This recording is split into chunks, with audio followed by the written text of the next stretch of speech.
Welcome back. Today we're going to be going over section 1.2.1, the aftermath of the shamary fall. When the shamarym descended, the arats shook under the weight of their defiance. But when they fell, when judgment came, the arats did not immediately heal. A world drowning in the consequences of corruption. The departure of the shamarym and the destruction of their hybrid offspring did not erase the horror they had introduced. Corruption does not vanish simply because its source has been removed. Evil leaves residue, and the residue of the shamary transgression clung to the arats like a stain. The world that emerged after their fall was not the world Adam once walked. It was darker, heavier, it was scarred. The soil had tasted too much blood, and the nations had learned too much forbidden knowledge, and mankind had inherited wounds they could not understand. The silence after judgment. When the bound shamarym were sealed beneath the mountains of the arats, there was a silence in the unseen realm. Not the silence of shalom, but the silence that follows catastrophe. The shamarym had witnessed their rebellion. The arats had suffered under their corruption. The corruption was not destroyed, only justice had been executed. But now creation stood in the aftermath, breathing in the quiet that follows divine intervention. Only then did the full gravity of what happened begin to sink in. Spiritual boundaries had been crossed. Human nature had been altered. Violence had become normal. And the innocence of early humanity had been shattered. Even after the giants were destroyed, the memory of their terror remained embedded in the human psyche. The shamarym were gone, but their shadow remained. The haunting of the arats. As I continued unfolding the layers of what Yahuwah revealed about the corruption of flesh in the days before the flood, I realized something undeniable. The hybrids did not simply vanish when Noah stepped onto the ground. Their bodies perished, but their patterns, their DNA echoes, their spirits, and their influence continued long after the waters receded. This realization reshaped everything I knew about giants, lost civilizations, and post-flood encounters that historians have dismissed as mere myths. Because the evidence, according to Hadabar, as well as historical, archaeological, and testimonial evidence all pointed to the same truth. The corruption of flesh did not end at the flood. It persisted, and the world bears the scars. Within the earliest cosmology, the unclean spirits confronted by Yahusha are not bound shamarym, but the disembodied corrupted spirits of the Naphalym. Craving physical bodies they can no longer inhabit. A distinction preserved in Chanukh, echoed in renewed covenant writings, and foundational to understanding post-flood spiritual oppression. When the floodwaters came, the Naphalym, the monstrous offspring of the shamarym, were swept away, but their spirits, disconnected from both shamayim and human purpose, remained. They became disembodied, restless, wandering the ruins of a world they once dominated. Chanukh, chapter 15, verses 8 through 10. The spirits have gone forth from the bodies of the giants. Evil spirits they shall be upon the arats, because they were born of flesh and of the shamarym. Evil spirits they shall be, and they shall cause destruction upon the arats. And now the giants who are produced from the spirits and flesh shall be called evil spirits upon the arats, and on the arats shall be their dwelling. Evil spirits have come forth from their bodies, because they are born from men, and from Karash Shamarym is their beginning and primal origin. They shall be evil spirits on the arats, and evil spirits they shall be called. And again, Chanukh, chapter 15, verse 11, and the spirits of the giants afflict, oppress, destroy, attack, do battle, and work destruction on the arats and cause trouble. They take no food, but nevertheless hunger and thirst, and cause offenses.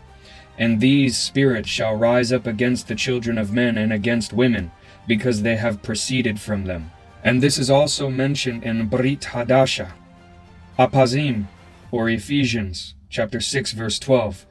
Because we do not wrestle against flesh and blood, but against principalities, against authorities, against the world rulers of the darkness of this age, against spiritual wickedness in the shamarym.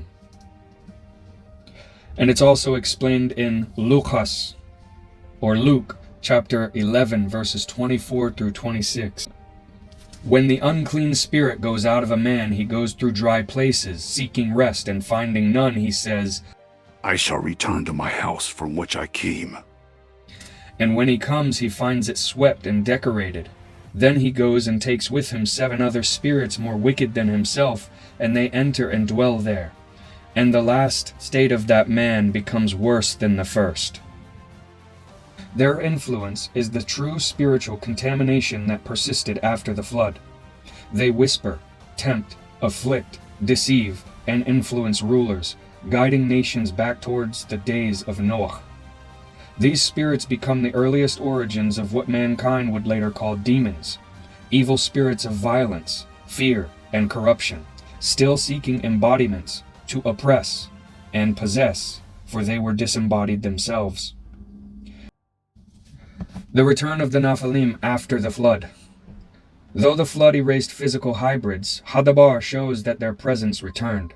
We see physical giants post-flood in the Anakim, the Raphaim, the Amin, the Zamzumim, in Goliath, and his 4 giant brothers, in Og, sovereign of Bashan, whose bed was over 13 feet long, mentioned in Dabarim, chapter 3, verse 11. We see spiritual giants post-flood stated explicitly in Yobalim, chapter 10, verse 8. A portion of the spirits of the giants were left to corrupt and lead astray mankind. Their spirits survived. Their physical lineages re-emerged through the corruption of certain clans. Their kingdoms rose again in Canaan, precisely why Yahuwah commanded their total destruction. These were not ordinary humans. Their lineage was corrupted. Archaeological anomalies, echoes of a world that once was. Throughout the Arats are remnants that do not match normal human scale or capacity. Stone tools which are far too large for normal humans. Oversized burial sites. Megalithic structures requiring impossible strength to move or position. Depictions of giants on ancient stonework and in hieroglyphs. Hybrid animal statues matching descriptions in Chanukh. Sudden Bronze Age metallurgy appearing without developmental stages. From Göbekli Tepe's hybrid creature carvings to Sumerian Apkallu, half-fish Malaakim like Dagon, to the gods of Mitzrayim with animal heads, to Mesoamerican feathered serpents. All of them echo the same pattern, the corruption of flesh. The testimony of the nations, historical encounters with giants. Across continents, explorers, indigenous tribes, and historical records all describe encounters with giant beings long after the flood. These accounts, though dismissed or buried by modern academia, are numerous and strikingly consistent. Marco Polo, 13th century, recorded humanoid giants in the islands of Southeast Asia, describing them as aggressive, enormous, cannibalistic, matching the behavior of pre-flood hybrids. Magellan's expedition in 1520. Antonio Pigafetta describes meeting giants in Patagonia, called them twice the height of men. Their encounters are well documented in the journals of the voyage. Native American testimony. The Sidica. Many tribes, the Peyote in particular, preserved oral history of battling red-haired giants who cannibalized humans, raided tribes, lived in caves, wielded massive spears. These traditions predate European arrival. Lovelock Cave in Nevada, which is associated with the Sidica tribe. Although controversial, but persistent reports describe oversized sandals, giant handprints, unusually large skeletal remains, oral traditions affirming a giant tribe wiped out by fire. The mound builders and double-tooth road skeletons. Early American newspapers in the 1800s documented the excavation of extremely large skeletons, some reportedly with double rows of teeth, a trait attributed in some traditions to hybrid beings. The evidence left behind. Fossilization, the signature of catastrophic judgment. Much like the process of the petrification of trees, and contrary to evolutionary timelines, fossilization requires rapid burial, Immense pressure, mineral saturation, immediate sealing away from decay. Again, like the massive trees, this is exactly what the flood provided. When bodies, human or animal, were buried beneath layers of sediment and water at crushing depths, they rapidly fossilized. This accounts for animals caught mid-struggle, creatures frozen in violent poses, mixed fossil layers, graveyards of thousands of animals piled together, marine and land creatures buried side by side, human artifacts found in strata that defy modern dating models. Only a global cataclysm can explain such fossil fields. The world beneath our feet is a graveyard of pre-flood hybrids. Humanity walks through the ruins. After the fall of the shamarym, after the giants perished, after the flood reshaped the face of the world, humanity found itself fragile and traumatized. The stories of the shamary rebellion became the whispered fears of generations, the nightmares of children, the warnings of elders, the myths and legends of nations. But behind every myth was a memory, the memory of a terror that once walked upon the Arats. And yet, even in this broken world, Yahuwah preserved a remnant. In the midst of this global contamination stood Noach, or Noah, described as perfect in his generations, meaning uncorrupted lineage, not moral perfection. Noach represented the last genetically uncorrupted human line through which Mashiach could come. If his lineage was lost, redemption would not have been possible. He preserved a family through whom the promise would continue. This was Noach and his sons, Shem, Ham, and Yaphat. Bereshit, or Genesis, chapter 6, verses 8 through 10. But Noach found favor in the eyes of Yahuwah. This is the genealogy of Noach.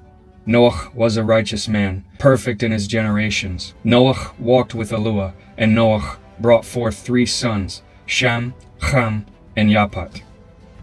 The moral failures of Ham led to his son, Canaan, being cursed by his grandfather Noach. Ham's line likely saw and retained the knowledge of the corrupted world and passed down the corrupt customs to his children due to the historical evidence of the peoples of the lands they inhabited. According to Hadabar, the ancestral line of Yaphat inhabited lands which were the regions of Europe and parts of Asia. According to secular history, Proto-Indo-Europeans occupied those lands and practiced paganism. The Proto-Indo-Europeans' culture was polytheistic in nature. More will be revealed in later sections on the topic of the ancestral lineage of the sons of Noach. However, there was a line, a seed which was untainted by the shamary corruption, a seed through which the deliverer would one day come. That seed came from Sham. The Arats remade, but not the same. The flood did more than destroy, it reshaped. It washed away the structures of the shamarym, it buried the monuments of giants, it destroyed the cities built on bloodshed. It drowned the knowledge that had been carelessly handed to men. Chanok, chapter 10, verse 7, and heal the Arats, which the shamarym have corrupted, and proclaim the healing of the Arats, that they may heal the plague, and that all the children of men may not perish through all the secrets that the shamarym have disclosed and have taught their sons. But even as the waters receded, the world left behind was irrevocably changed. The shamarym no longer looked the same. The seasons shifted, the Arats bore new scars, and the spiritual landscape of mankind was forever different. History would now unfold under the weight of what had been done. The shamary legacy in the nations. Even though the shamarym were imprisoned, their teachings survived.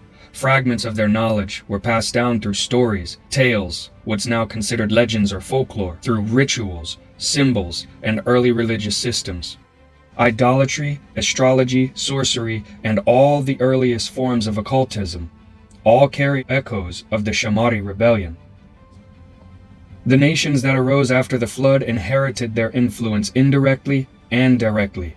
They built temples patterned after forbidden wisdom. They practiced rituals using symbolism and dark magic inspired by teachings of the fallen. They exalted beings who resembled the giants of old.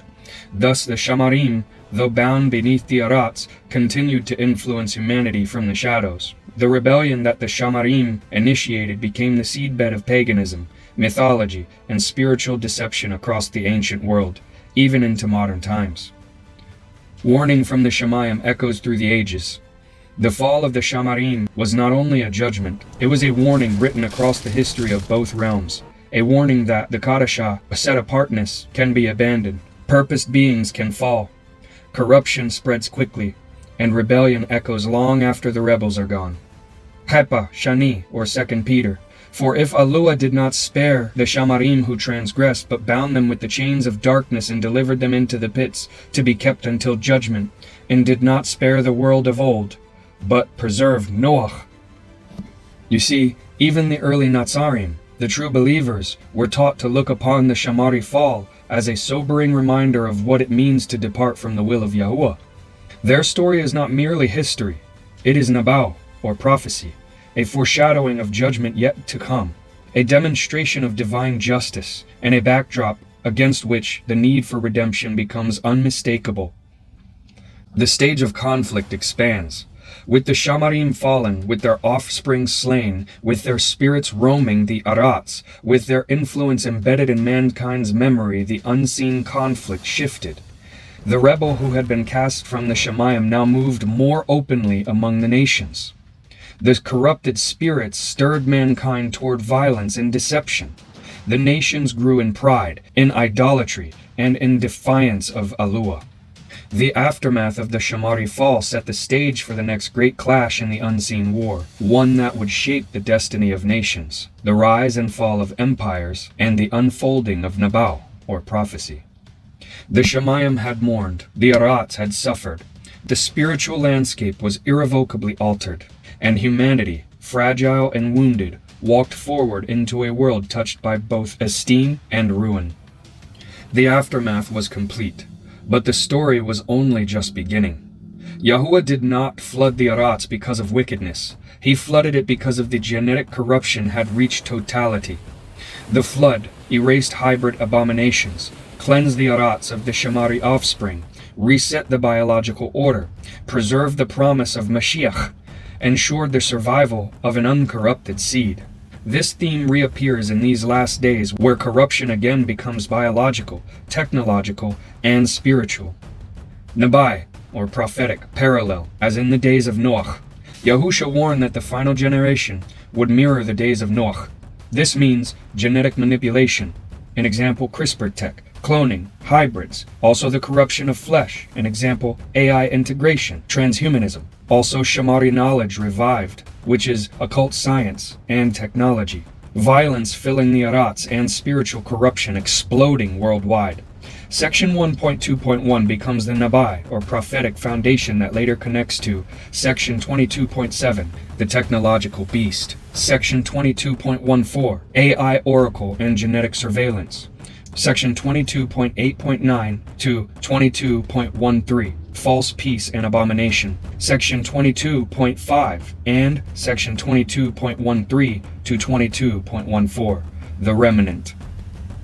Everything that will happen in the end has already happened once, in the beginning. This concludes Section 1.2.1, the rebellion of the shamarym and the aftermath of the shamary fall, and continues into Section 1.2.2, the renewed mandate of mankind after the flood. Shalom, brothers and sisters.